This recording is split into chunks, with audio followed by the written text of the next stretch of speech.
Assalamualaikum warahmatullahi wabarakatuh. Perkenalkan, nama saya Kartini. Saya merupakan mahasiswa dari Prodi Hukum Keluarga Islam dari Fakultas Syariah Institut Agama Islam Negeri Bengkulu dengan nomor induk mahasiswa 1911110024. Di sini saya akan menjelaskan pemaparan materi tentang pemahaman dari pembelajaran tarik tasrik. Saya akan menjelaskan untuk sub pembahasan untuk materi 1, 2, dan 3. Di sini saya akan marilah yang pertama, saya akan menjelaskan tentang pemahaman materi yang pertama, yaitu pengertian atau definisi sunnah, syariat, dan ilmu fikih serta pembahasannya. Tarik tasrik itu terbagi menjadi dua kata, yaitu tarik dan tasrik. Tarik itu berarti sejarah, sedangkan tasrik merupakan masdar dari kata syari'an, atau yang berarti syariat atau hukum Islam. Jadi dapat disimpulkan bahwasanya ilmu tarik tasrik adalah ilmu yang membahas tentang sejarah pengembangan atau sejarah pembentukan hukum Islam itu sendiri. Hukum Islam ini sendiri dibentuk langsung oleh Allah Subhanahu wa taala. Oleh karena itu, Allah Subhanahu wa taala disebut sebagai syari atau pembentuk atau penetap hukum Islam itu sendiri. Yang kedua adalah objek kajian tarik tasrik. Objek kajian tarik tasrik itu terbagi menjadi 3. Yang pertama adalah objek kajian tarik atau tasrik al-ahkam al-fiqhiyah. Yang kedua adalah tarik atau tasrik al-amaliyah. Yang ketiga adalah tarik atau tasrik al-akhlaqiyah. Untuk yang pertama, itu adalah al-ahkam al-fiqhiyah.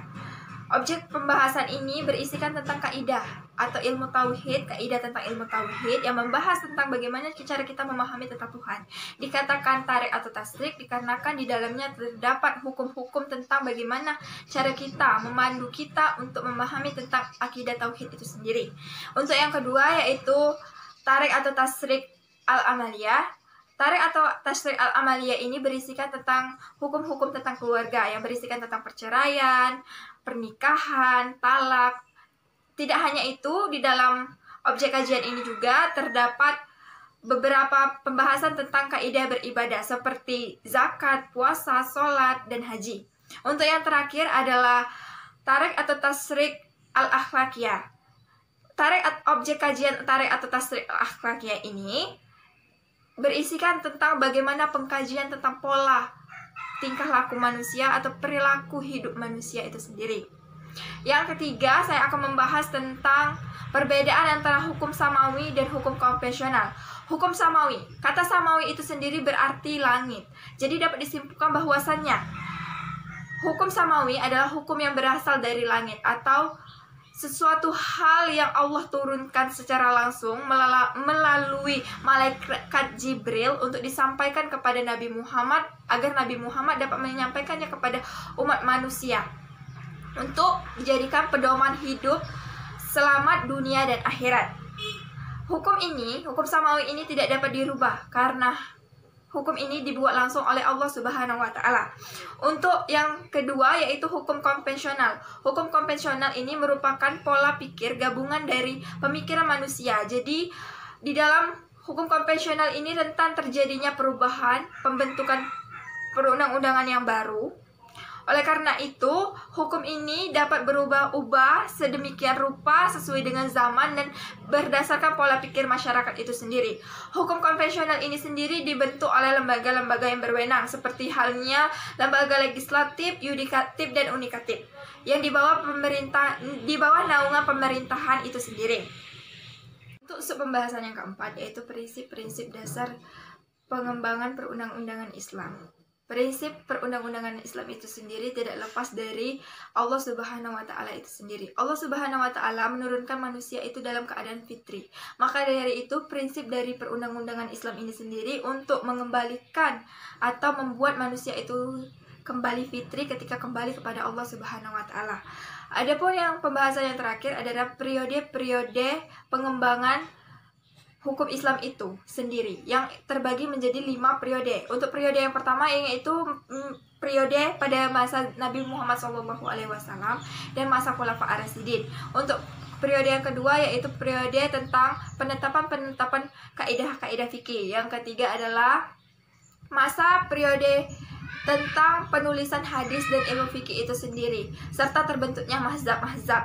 Yang keempat adalah masa tentang penutupan ijtihad para ulama karena sudah ada mazhab-mazhab yang beredar pada saat itu. Untuk yang kelima yaitu adalah masa ketika kembalinya kejayaan ilmu fikih itu sendiri dan memperbaiki kesalahan-kesalahan yang terdapat di dalam penetapan-penetapan itu sendiri, dan membuka kembali tentang bagaimana cara berijtihad itu sendiri, menyelesaikan masalah melalui ijtihad. Baiklah, untuk materi yang kedua yaitu sumber-sumber hukum Islam. Yang pertama adalah Al-Quran. Al-Quran merupakan kata yang berasal dari masdar. Kata ini memiliki kesamaan sigat atau makna dari kata kufran atau rujaan. Al-Quran ini merupakan nama yang diberikan Allah Subhanahu wa Ta'ala kepada kitab yang diturunkan kepada Nabi Muhammad. Selayaknya nama-nama kitab yang lain diturunkan kepada nabi-nabi yang lain. Contohnya yaitu kitab Taurat yang diturunkan kepada Nabi Musa dan kitab Injil yang diturunkan kepada Nabi Isa. Hanya kitab yang diturunkan kepada Nabi Muhammad SAW inilah yang diberikan nama Al-Quran. Karena di dalam Al-Quran ini terdapat ajaran-ajaran dari kitab sebelumnya yang disempurnakan menjadi Al-Quran. Dan di dalam Al-Quran ini juga terdapat seluruh ilmu pengetahuan yang ada di bumi ini. Kata Al-Quran ini secara bahasa berarti menyatukan atau mengumpulkan. Sesuai halnya dengan masdar dari kata ini tadi, yaitu kufran, yaitu mengumpulkan atau menyatukan dari kitab-kitab yang terdahulu. Sedangkan secara istilah, Al-Quran berarti perkataan Allah Subhanahu wa Ta'ala atau ketentuan Allah Subhanahu wa Ta'ala yang diturunkan kepada Nabi Muhammad SAW, dan Nabi Muhammad SAW ini tadi menyebarkan kepada seluruh umat manusia secara mutawatir. Sebagaimana halnya kita mempercayai Al-Quran ini, dan kita harus dianjurkan untuk mengamalkannya sebagaimana dituliskan Allah Subhanahu wa Ta'ala dalam Quran surat Al-Qiyamah ayat 17 sampai dengan 18, yang tafsirannya berartikan kami telah menurunkan Al-Quran dan kami telah kita meyakinkannya di dalam dada, dan kita harus mengamalkannya melalui perbuatan. Al-Quran ini Allah menjamin kesuciannya dan menjamin bentuknya ini dari tahun ke tahun. Walaupun Al-Quran ini dibukukan dari zaman ke zaman, tapi tidak ada perubahan. Kenapa? Karena Allah menjaga Al-Quran ini. Al-Quran ini sendiri diturunkan untuk bertujuan menjadi pedoman hidup bagi masyarakat atau manusia supaya berkehidupan yang selamat dunia maupun akhirat. Baiklah, untuk pembahasan yang kedua yaitu penetapan hukum yang berada di Mekah. Penetapan hukum di Mekah ini hampir terjadi selama 13 tahun. Penetapan hukum di Mekah ini lebih mengkaji tentang kaidah atau akar-akar tentang pemahaman tentang bagaimana Islam itu sendiri. Ada halnya kalimat syahadat merupakan perwujudan dari bagaimana kita memahami akidah Islam itu sendiri secara lahir maupun batin. Bahwasanya kita bersaksi bahwa tiada Tuhan selain Allah dan Nabi Muhammad sebagai utusannya. Dan kita mempercayai juga akan adanya malaikat-malaikat Allah serta kedatangan hari kiamat serta kitab-kitab yang Allah turunkan di bumi ini. Pada fase Mekah ini, ayat-ayat yang turun itu lebih kepada tentang bagaimana bentuk keesahan Allah itu sendiri dan bagaimana keagungan Allah itu sendiri dalam menciptakan langit dan bumi beserta isinya tanpa terjadi kecacatan sedikit pun di dalamnya. Dan ada pula ayat-ayat di Mekah ini berisikan tentang kaidah-kaidah Islam sendiri. Ada yang tentang membahas tentang tidak bolehnya berzina, bagaimana cara untuk melakukan ibadah, tentang bagaimana pokok-pokok Islam itu sendiri untuk kita realisasikan ke kehidupan kita sehari-hari. Pada fase Mekah ini, pada masa penetapan hukum di Mekah ini, Rasulullah SAW berperan penting untuk memerangi bagaimana keadaan sebelumnya yang dapat kita ketahui bahwasanya keadaan yang sebelumnya merupakan keadaan yang pada zaman itu adalah masa kejahiliaan beredar.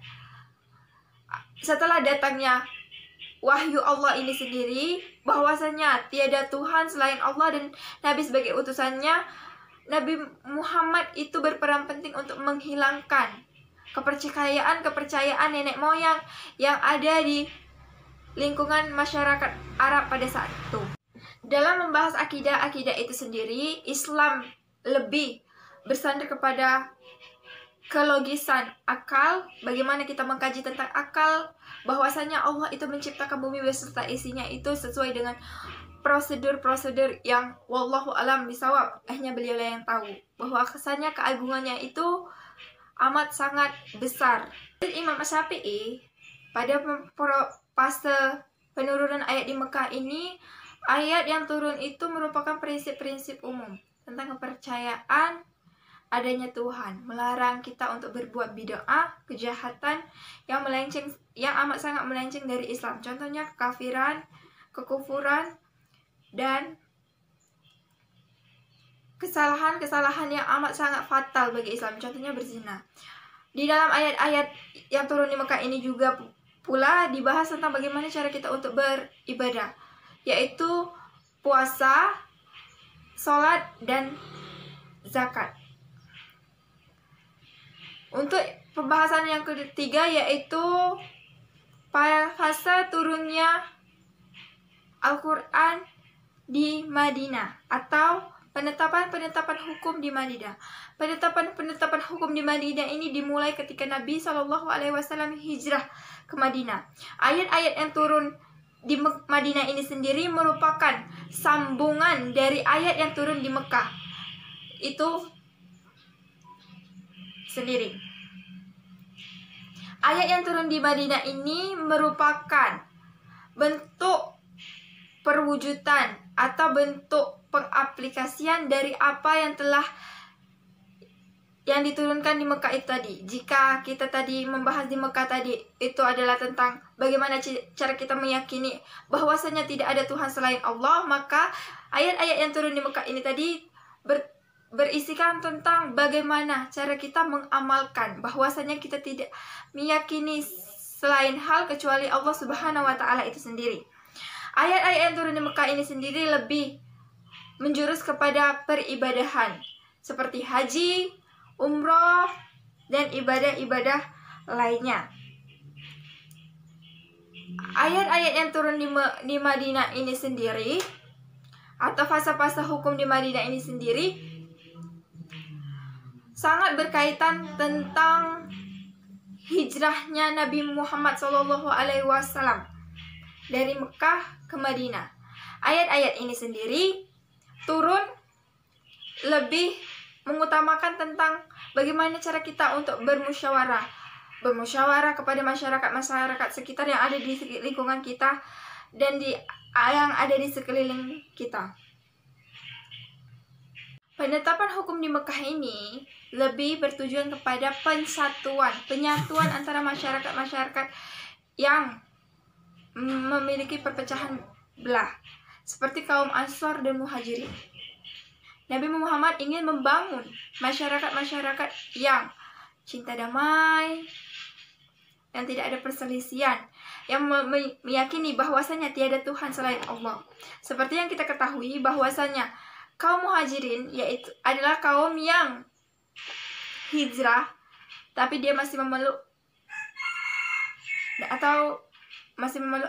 agama nenek moyang, atau dapat kita sebut sebagai masih disebut sebagai orang-orang kafir. Ayat yang turun di Mekah ini pula membahas tentang bagaimana cara kita untuk menegakkan ibadah.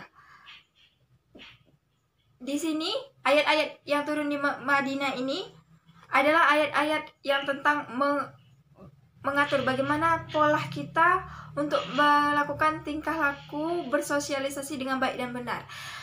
Adapun ayat-ayat yang turun di Madinah ini melarang bahwasanya kita untuk melakukan transaksi dengan cara yang riba, yang merugikan orang lain. Pada ayat yang turun di Madinah ini pula dijelaskan bagaimana cara untuk hidup berumah tangga dengan baik dan benar. Seperti yang kita bahas sebelumnya tadi, bahwasanya ayat yang turun di Madinah ini lebih mengutamakan bagaimana cara kita untuk bertingkah laku kepada sosial kita, baik itu dalam jual beli, berdagang, dan berumah tangga. Yang pembahasan yang keempat yaitu hubungan antara penetapan fase di Mekah dan fase di Madinah. Penetapan hukum-hukum yang berada di Mekah dan di Madinah itu merupakan suatu keterkaitan satu sama lain. Dikarenakan hubungan antara penetapan hukum di Mekah itu sangat berkaitan erat dengan apa yang diturunkan di Madinah.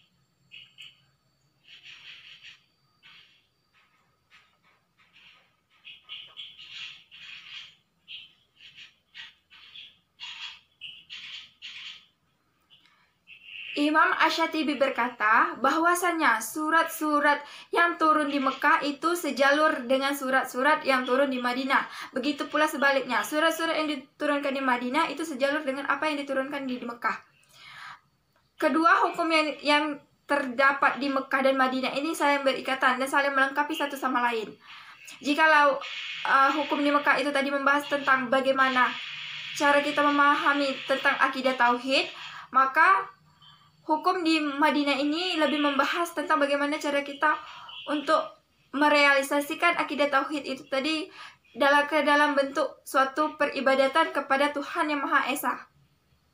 Sebagaimana yang diturunkan pada Quran surat Al-An'am, bahwasanya di dalam surat ini menjelaskan bagaimana cara kita untuk memahami tentang aturan-aturan berkaidah tentang tauhid, tentang azas-azas bagaimana cara kita memahami tentang keyakinan kita kepada Allah Subhanahu wa taala.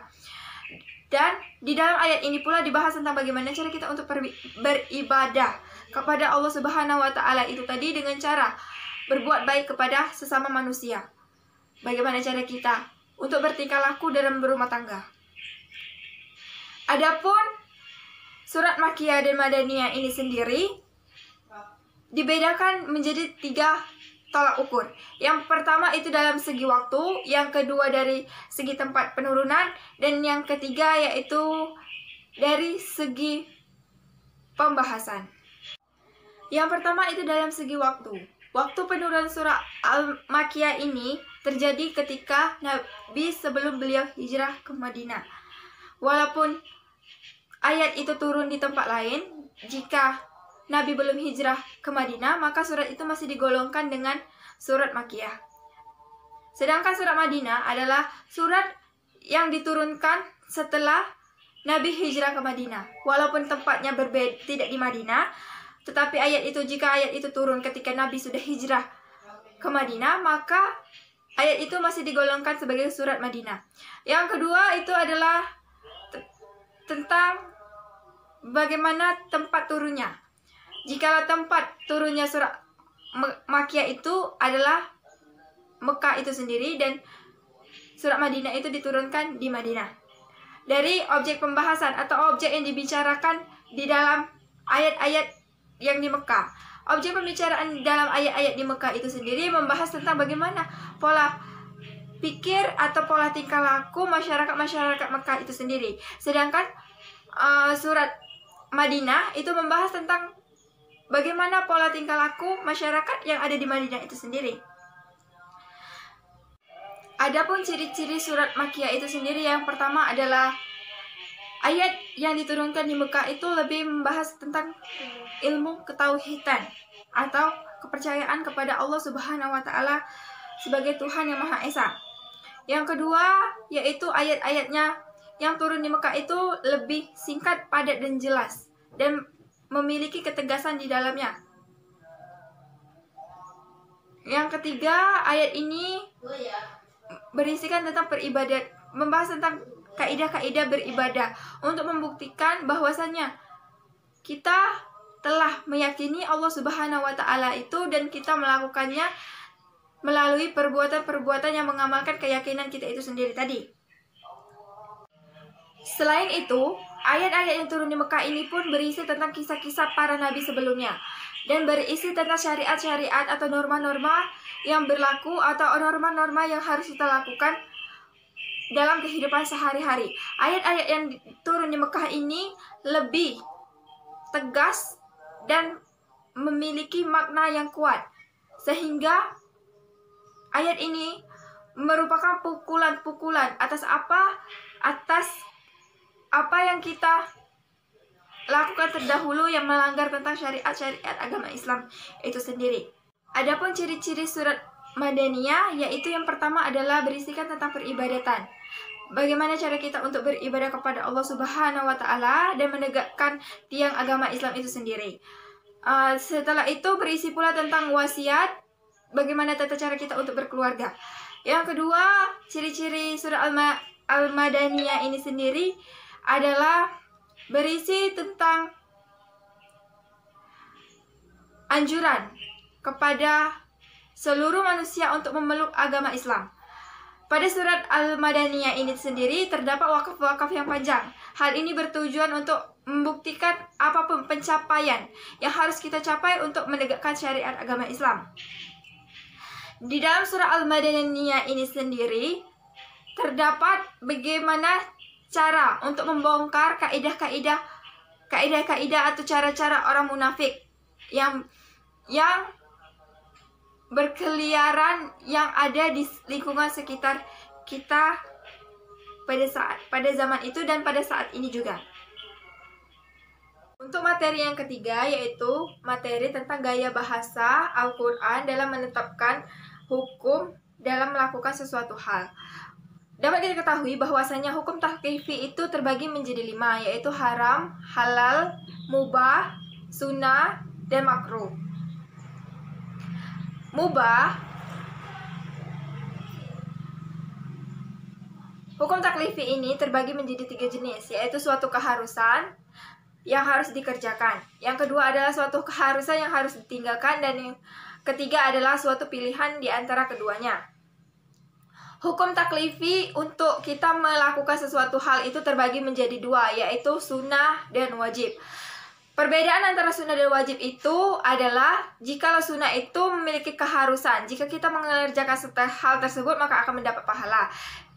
Jika kita meninggalkannya maka kita akan berdosa. Sedangkan sunnah itu adalah keharusan untuk kita mengerjakan sesuatu hal. Tetapi jika kita tidak mengerjakannya maka kita tidak akan mendapat pahala dan kita juga tidak akan berdosa. Yang kedua adalah suatu keharusan untuk kita meninggalkan suatu hal.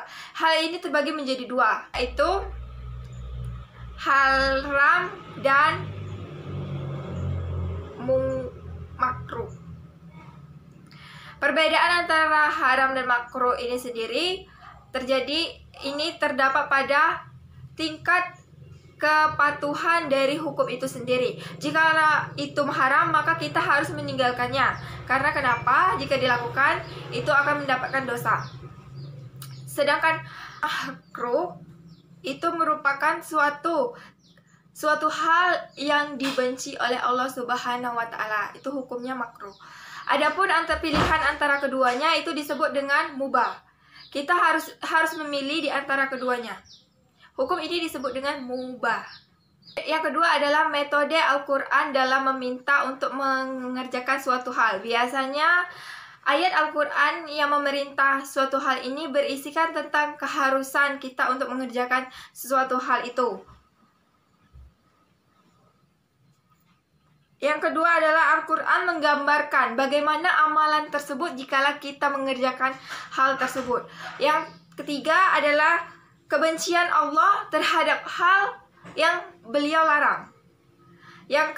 Ini adalah pemahaman untuk yang ketiga adalah metode Al-Quran untuk melarang untuk mengerjakan suatu hal. Dalam melarang mengerjakan sesuatu hal ini terbagi menjadi beberapa bagian. Yang pertama, ayat Al-Quran yang melarang kita untuk mengerjakan sesuatu hal itu biasanya hukum pertama jelas. Beliau memerintahkan untuk menjauhi hal tersebut. Yang kedua, menyikapi perbuatan dan keburukan. Yang ketiga, meniadakan sahnya perbuatan menggunakan lafal makana, pernyataan yang mengalihkan keingkaran, menyebutkan perbuatan itu beserta hukum dengan jelas, menghukumi perbuatan tersebut dengan kekufuran dan kezaliman, melaknat pelaku jika dia mengerjakan sesuatu hal tersebut, kemurkaan Allah terhadap sesuatu hal tersebut, melaknat perbuatan yang mereka lakukan, meniadakan pahala terhadap hal yang mereka lakukan. Metode Al-Quran dalam memilih suatu perbuatan biasanya tidak berisi tentang larangan, tidak terdapat dosa di dalam sesuatu hal yang dilakukan, dan biasanya ayat tersebut menghalalkan sesuatu hal dalam suatu perbuatan. Yang keempat adalah metode Al-Quran dalam menurunkan hukum. Al-Quran itu menurunkan sesuatu hal itu dalam bentuk paten, sehingga tidak ada lagi perubahan di dalamnya. Tidak ada lagi kesempatan untuk berijtihad. Yang kedua yaitu Al-Quran itu tidak sama seperti perundang-undangan positif yang dapat diubah kapanpun dan dimanapun. Yang ketiga, pemaparan dalam kitab Al-Quran itu tidak sama dengan kitab-kitab karangan pada umumnya. Yang keempat adalah mayoritas dari ketentuan Al-Quran itu diturunkan secara global untuk menentukan syarat untuk suatu hukum perbuatan sesuatu hal. Mungkin itu saja yang dapat saya sampaikan atas penjelasan materi tentang pembelajaran tarik tasrik. Lebih dan kurang saya mohon maaf. Kepada Allah saya mohon ampun. Wabillahi taufiq wal hidayah. Wassalamualaikum warahmatullahi wabarakatuh.